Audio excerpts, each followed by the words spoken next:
So I'm going to start this one out with a little bit of a disclaimer, and that is that I have always been a huge Rainbow Six fan, and it's because this game was literally the first-person shooter game I ever played online, and so I put countless hours into this series. I think I've played every single one, dating all the way back to the 90s, and so this is also, I think, the reason why I've always preferred more strategic type games also, because this has always been a game that's focused more on strategy, it seems like.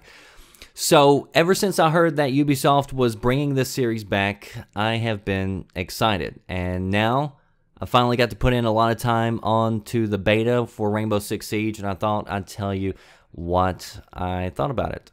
So everything that I played was on the PC. I didn't get to touch the consoles, and it's because all my friends were also playing on the PC. And I think as long as the beta was going on, I think we were on every single night pretty much for several hours at a time. And I mean, we were talking during the day about when everybody's getting off so we can get on and play. And I think there might have been only like 2 or 3 nights where I didn't get to get on, mainly because I was doing videos or I had to get up early for work. So we clocked in a lot of time, and I was playing with some people that maybe you know or even subscribed to: Large Farva, Swank, TX Coulter, Shadow Zach, Houdini, and even got in a few rounds with Lost in Place. But let's talk about the game. Alright, so before each round, you choose an operator or a class, and the full game is going to have 20 operators in it. So in the beta, we didn't get to see, you know, half the operators.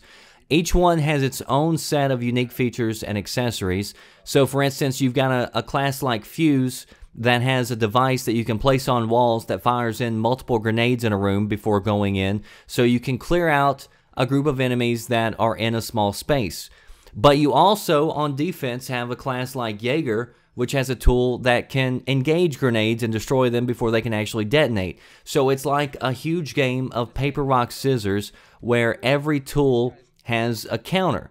And so you've got gadgets that range from jammers that block drones that keep enemies from detonating breaching charges nearby, to shock drones and barbed wire and all sorts of things that can slow down enemy players or limit mobility. So there's a lot of different things here for people to unlock and also learn how to play with.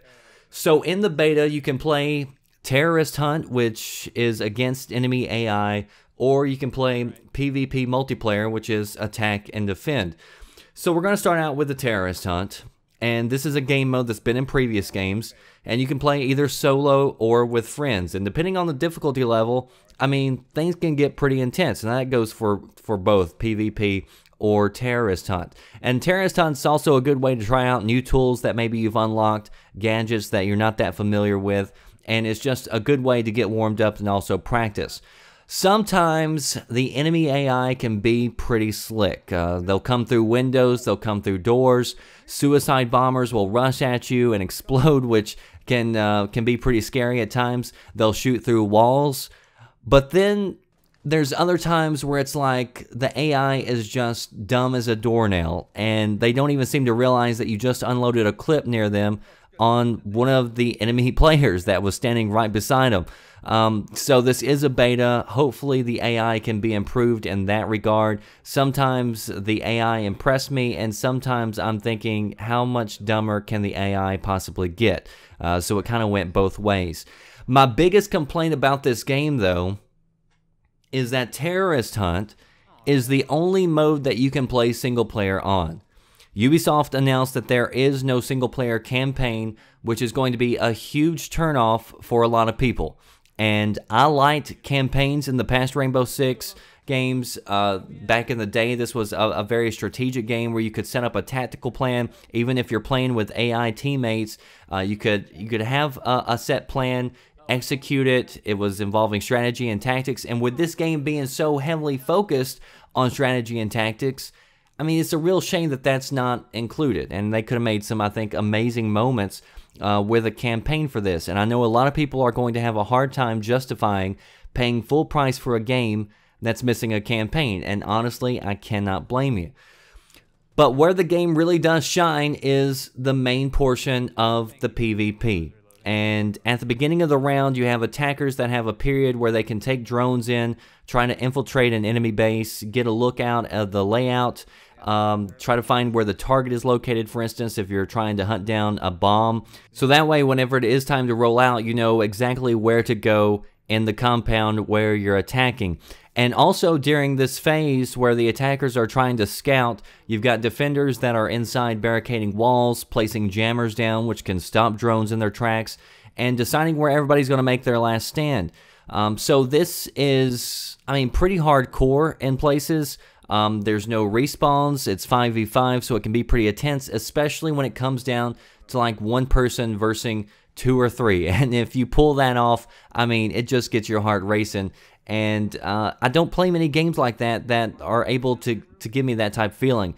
And honestly, it's one of the most team-oriented games I've played in years, which is what I absolutely love about it. I've heard a few people complain that they said the game felt slow. I'm not sure if that's because maybe there are no respawns, so if you die early on, you're left waiting a little bit, but I never really did get that impression. The game didn't feel that slow to me, because even whenever you're dead, there's still things to do, because we were, you know, screaming at each other where the enemies are. We were trying to spot enemies for our teammates, because when you're dead, you can actually take control of cameras and any drones that are still intact and still trying to help out your teammates. And as an attacker, a good team is going to learn where all the cameras are so that they can take those cameras out to blind the enemies. So again, there's a lot of different tools, but a lot of different ways to counter those tools. The matches themselves have a timer on them, which I felt was just about right for the rounds. It didn't seem like the rounds lasted too long or didn't go by too quickly. And it kept the action up because it forced people to make moves within that time limit. But did the beta sell me?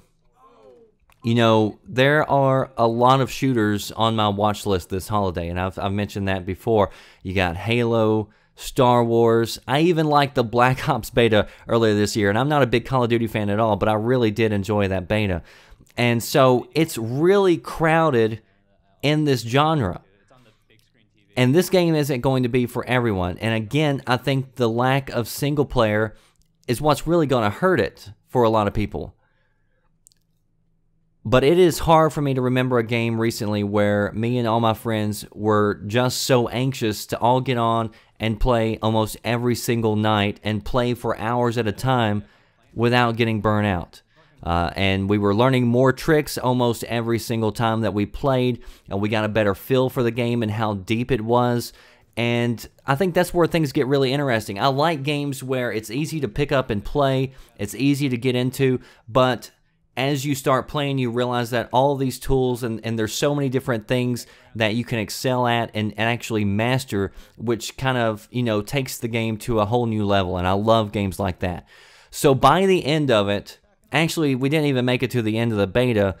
Before the beta even was getting close to coming to a close, we had all pretty much decided that every one of us was going to buy this game because we just had so much fun together.